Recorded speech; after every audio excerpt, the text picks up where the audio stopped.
Fala aí, pessoal! Seja bem-vindo a mais um vídeo aqui no canal. Vamos acompanhar as últimas notícias do São Paulo e vamos ver a provável escalação do tricolor para o jogo de hoje em casa contra o Botafogo pelo Campeonato Brasileiro. Então vamos ver essas últimas notícias e em breve eu estou de volta para comentar. Então, sem mais enrolação, vamos pro vídeo. Cá estamos para falar sobre São Paulo e Botafogo que se enfrentam nesse domingo no Morumbi. São Paulo com 1 bilhão de desfalques, jogador de última hora que não vai jogar, estreias possíveis, e um jogo enroscado contra o Botafogo. Todo mundo aí, o Mirassol ganhou de novo, ganhou do Grêmio fora de casa, portanto está lá em cima. Essa vaga no G6 vai ser osso para o São Paulo, por isso que esse jogo é importante, porque o Botafogo está nessa briga aí agora, num jogo de luta por mais nada. Então o São Paulo precisa vencer esse jogo. Vamos falar sobre isso, sobre quem está machucado, quem está treinando, quem não está.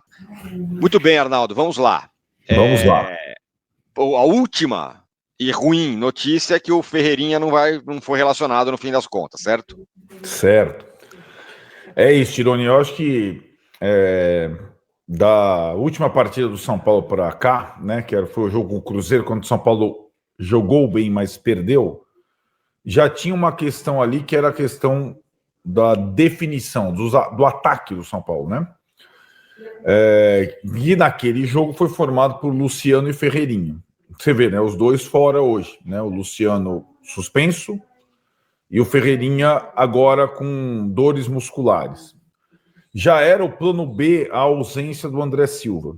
E nesse período, do Cruzeiro para cá, teve o fechamento da janela, o São Paulo se frustrou com o Marcos Leonardo, não trouxe e não conseguiu contratar outro jogador para o ataque. Além do Rigoni, que foi o único reforço para o setor ofensivo que o São Paulo conseguiu nesta janela. Então, assim, o São Paulo, se você notar, a gente vai falar um pouco sobre a escalação provável do jogo contra o Botafogo, ele está bem forte do meio campo para trás, conseguiu reforços e recuperar os jogadores, mas no meio de campo para frente, sobretudo nesse jogo com o Botafogo, vai ser um drama. Em tese, a dupla de ataque que a galera acha limitada, a dupla gringa vai jogar, né? Tapia e Dineno.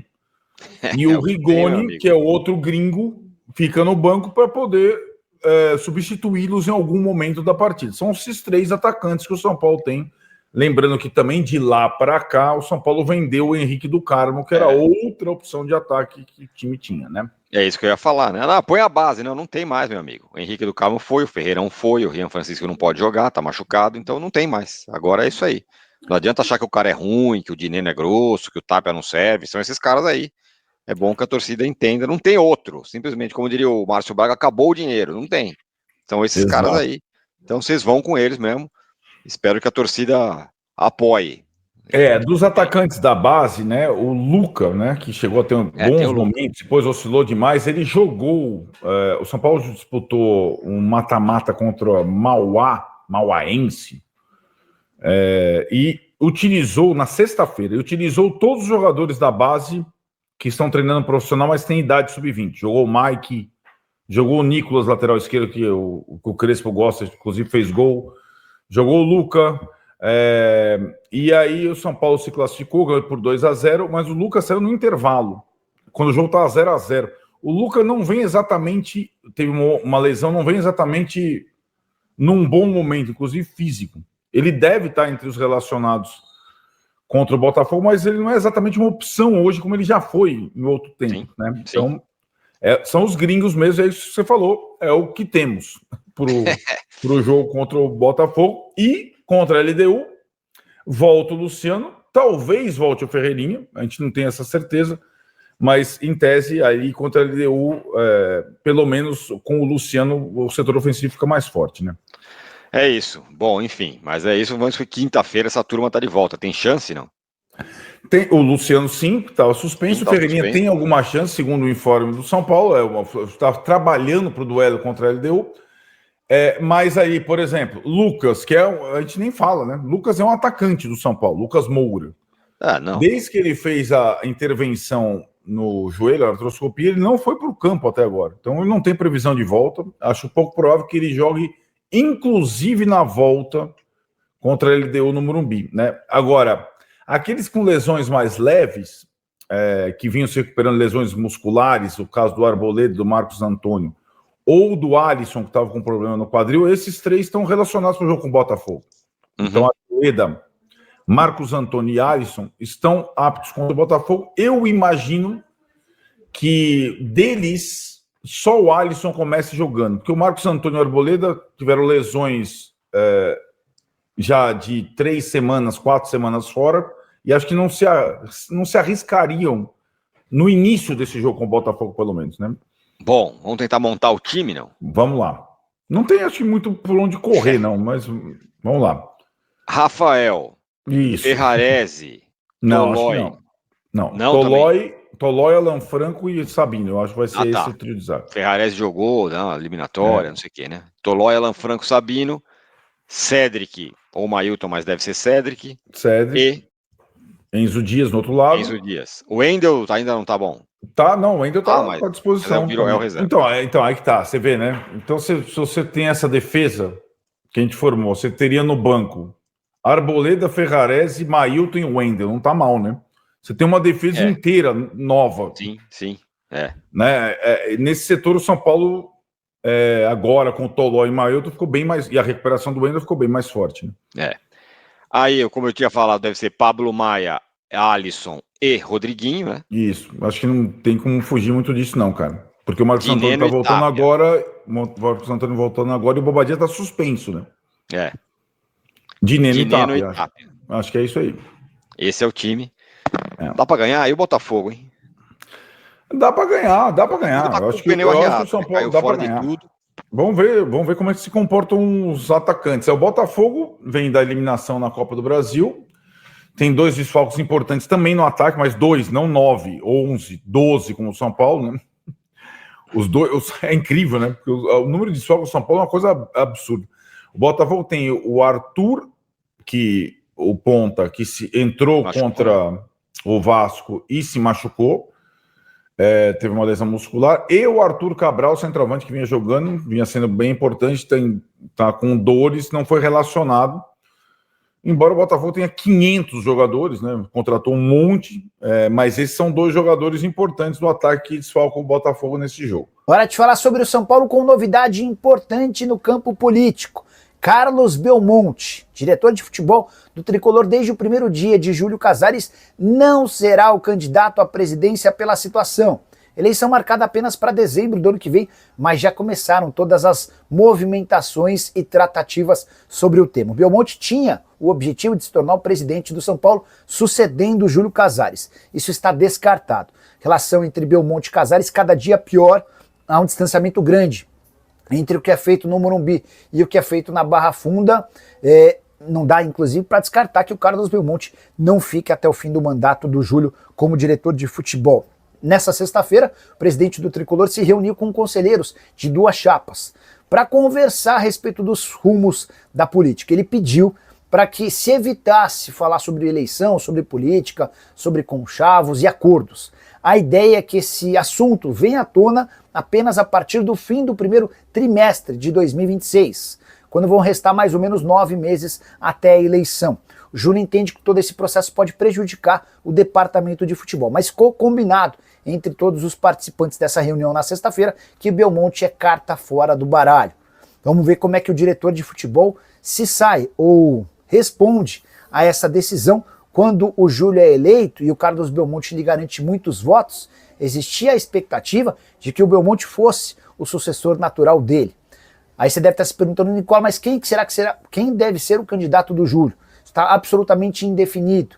Mara Casares, ex-mulher do Júlio, ou tem Aires de Abreu, presidente do conselho, e Márcio Carlomagno são alguns dos nomes especulados sem confirmação. O Besiktas da Turquia bem que tentou levar o Ferreirinha, mas o São Paulo fechou a porta. Será que eles vão voltar na próxima janela? Pelo menos essa é a promessa e eu vou trazer detalhes para vocês. Fiquem aí no vídeo, não esqueçam de se inscrever no canal, ativarem as notificações, compartilharem os vídeos, todos os dias informações, bastidores, tudo do mundo da bola para vocês. Bom, sobre o Ferreirinha, é o seguinte, o Besiktas da Turquia fez contato com o São Paulo, contato oficial inclusive com o São Paulo, né, ligado ligaram lá para a diretoria, mandaram aquela carta de intenção. Assim, o São Paulo trata como sondagem, mas a partir do momento que alguém do clube liga, é um interesse oficial, oficializaram um interesse, né? Não teve uma proposta com números, com valores, porque o São Paulo não abriu a possibilidade de conversa, porque o São Paulo simplesmente respondeu, olha, não estamos a fim de vender o jogador é importante. O Crespo não queria que fizesse negócio, evidentemente, né?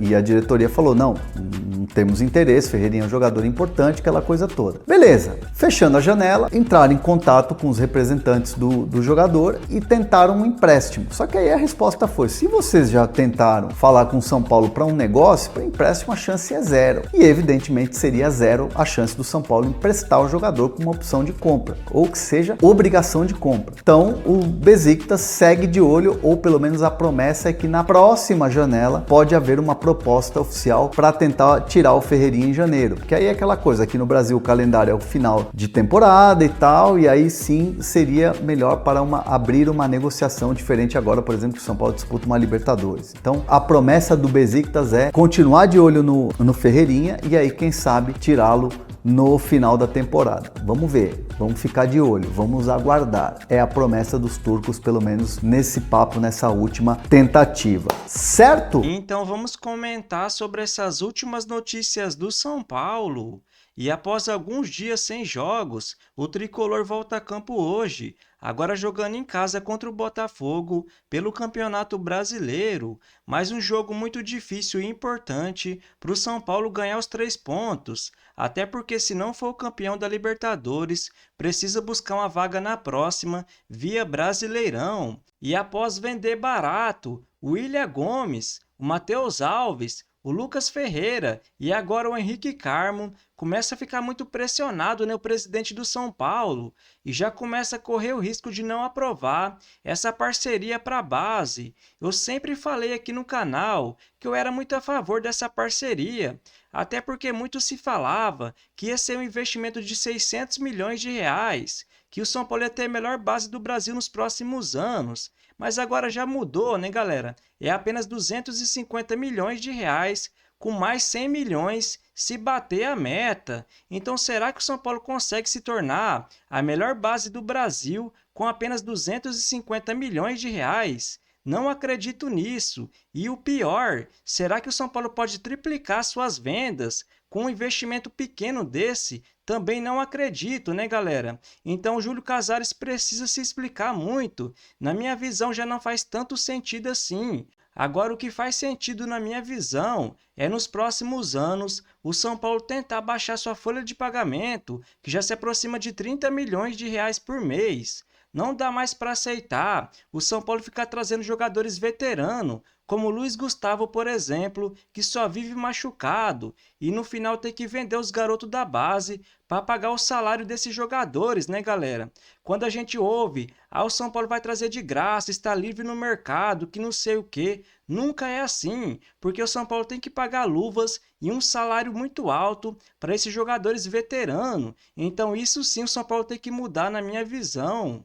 E após o jogo de hoje em casa contra o Botafogo, o São Paulo volta a campo na quinta-feira, agora jogando fora de casa contra a LDU pelo primeiro jogo das quartas de final da Libertadores. No dia 21 tem um clássico pela frente, joga fora de casa contra o Santos. No dia 25 tem a decisão, joga em casa contra a LDU pelo segundo jogo das quartas de final da Libertadores. Por isso vai ser muito importante esse jogo de quinta-feira, o São Paulo segurar de qualquer jeito para depois decidir em casa. No dia 29, joga em casa contra o Ceará. No dia 2 do mês que vem, fora de casa contra o Fortaleza. No dia 5 tem mais um clássico pela frente, joga em casa contra o Palmeiras. No dia 25, joga fora de casa contra o Grêmio. No dia 5, joga fora de casa contra o Mirassol, dia 5 de novembro. No dia 19, joga em casa contra o Bahia. Então essa é a sequência do São Paulo nos próximos dias. Então vamos torcer para uma vitória do Tricolor hoje e chegar muito forte nessa quinta-feira para as quartas de final contra a LDU. Na minha visão, o São Paulo tem muita chance de se classificar para a semifinal da Libertadores e enfrentar River Plate ou Palmeiras. Então, se você curtiu o vídeo, deixa seu like, se inscreva no canal e até a próxima!